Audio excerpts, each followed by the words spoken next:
ریاست مدینہ کے فوائد کیا تھے، برکات کیا تھیں، انوارات کیا تھیں؟ ہجرت کے بعد ریاست مدینہ جو بنی اس سے امت کو کیا ملا؟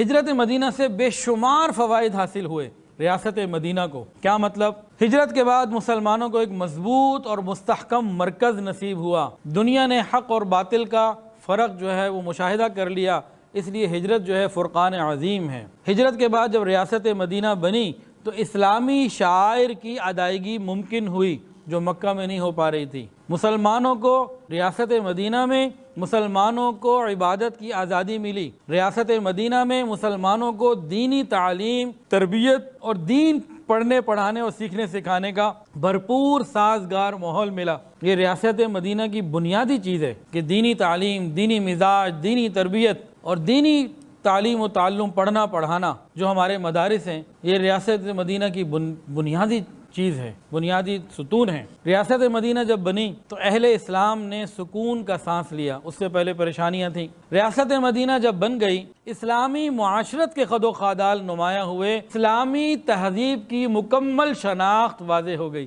کہ لباس ایسا ہو، چلنا ایسا ہو، پھرنا ایسا ہو، اٹھنا ایسا ہو۔ اسلام کا پورا اسٹرکچر سامنے آ گیا عملاً۔ ریاست مدینہ جب بنی تو اسلام کا اقتصادی نظام یہ دنیا کے سامنے آیا، جس میں زکوٰۃ ہے اور باقی اور تفصیلات ہیں۔ ریاست مدینہ جب بنی تو اسلام کا پیغام امن اور محبت یہ دنیا کے لیے عام ہوا اور مسلمانوں کے علاوہ غیر مسلموں کو اس سے سیکھنے کا موقع ملا۔ ریاست مدینہ جب بنی تو عرب قبائل سے معاہدے ہوئے، اسلامی مشن میں توسیع ہوئی اور اسلام کی مادی ترقی بھی ہوئی اور روحانی ترقی بھی ہوئی۔ یہ پہلی جو ریاست مدینہ قائم ہوئی، اس کے پہلے سربراہ جو بنے رسول اللہ صلی اللہ علیہ وسلم بنے۔ یہ ہجری تاریخ آپ نے کبھی سنی ہے؟ عیسوی تاریخ، ہجری تاریخ، بکرمی تاریخ، مختلف دنیا کے اندر کیلنڈرز چل رہے ہیں، تقویم۔ تو مسلمانوں کا جو کیلنڈر ہے یہ ہجری کہلاتا ہے اور ہجرت کی نسبت سے ہی کہلاتا ہے۔ آخر یہ ہجرت کے وقت کیوں طے کیا گیا؟ پہلے کیا ہوتا تھا، یہ فلاں نبی کے پیدائش یا فلاں واقعے سے تاریخ یاد رکھی جاتی تھی۔ عرب کے اندر بھی کون سا سال ہے جی، یہ وہ سال ہے جس میں ہاتھی والے آ کے ختم ہو گئے تھے، وہ واقعہ ہوا تھا۔ عرب کے اندر باقاعدہ کوئی منظم کیلنڈر اور تقویم نہیں تھی۔ پھر سلسلہ جب مسلمانوں کا بڑھا، سیدنا عمر فاروق رضی اللہ عنہ کے زمانے میں ضرورت پیش آئی کہ مسلمانوں کی اپنی کوئی مستقل تقویم یعنی کیلنڈر ہونا چاہیے۔ اگر وہ چاہتے تو عیسوی تو اس وقت موجود تھا، اس کو اختیار کر لیتے، آسانی تھی۔ کیا ضرورت تھی اتنی سردردی کرنے کی جو نیا نظام بناؤ؟ لیکن انہیں مزاج نبوت سے وہ آشنا تھے، انہوں نے دنیا میں رائج کئی اور کیلنڈر میں سے کسی کو نہ چنا، بلکہ اسلامی کیلنڈر بنایا گیا اور اس کو ہجرت سے شروع کیا۔ بھئی ہجرت سے کیوں شروع کیا؟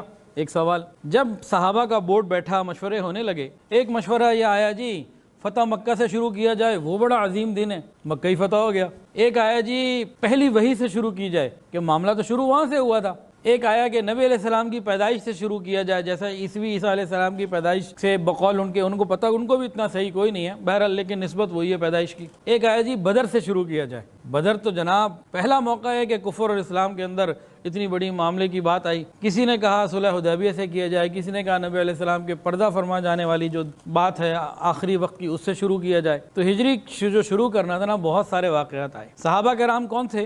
مشورہ کرنے کے بعد یہ مزاج نبوی کو جاننے والے تھے، انہوں نے ہجرت سے شروع کیا۔ بھائی ہجرت سے کیوں شروع کیا؟ یہ معمولی بات نہیں ہے، یہ ایک سنگ میل ہے۔ سنیے، اس کا جواب یہ ہے کہ اسلام کے ظہور کی تاریخ دو اصولی زمانوں کے اوپر ہے۔ پہلا زمانہ مکہ کی زندگی اور اس کے اعمال، اور دوسرا زمانہ مدینہ کی زندگی اور اس کے اعمال۔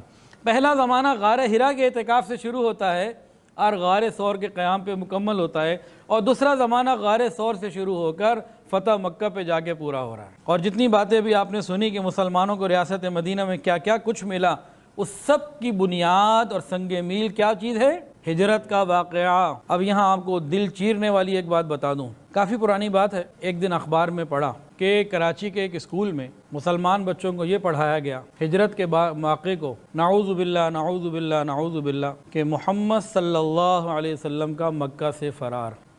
اب جس اسکول، کالج، یونیورسٹی میں یا کسی ادارے میں یہ پڑھایا جائے، اب اس بچے کے دل میں ایک مفرور کا تصور آئے گا کہ یہ نبی کا تصور آئے گا، مہاجر کا تصور آئے گا۔ اور یہی سب کچھ ہماری تعلیم کے ساتھ آج ہو رہا ہے۔ حضرت جی دامت برکاتہ نے ایک عجیب بات فرماتے ہیں، اگر بائبل کسی مسلمان سے پڑھو، وہ بائبل سے تمہیں مسلمان بنا دے گا، اور قرآن مجید کسی عیسائی سے پڑھو، قرآن مجید سے عیسائی بنا دے گا۔ ہمیں غور کرنے کی ضرورت ہے، ہمارے بچے کہاں جا رہے ہیں، کدھر پڑھ رہے ہیں، کن سے پڑھ رہے ہیں، ایسی اندھا دھند چلتے چلے جا رہے ہیں، کس ادارے میں بچے بھیج رہے ہیں، وہاں تعلیم کیا ہے، تربیت کا کیا ہے۔ انا للہ و انا الیہ راجعون۔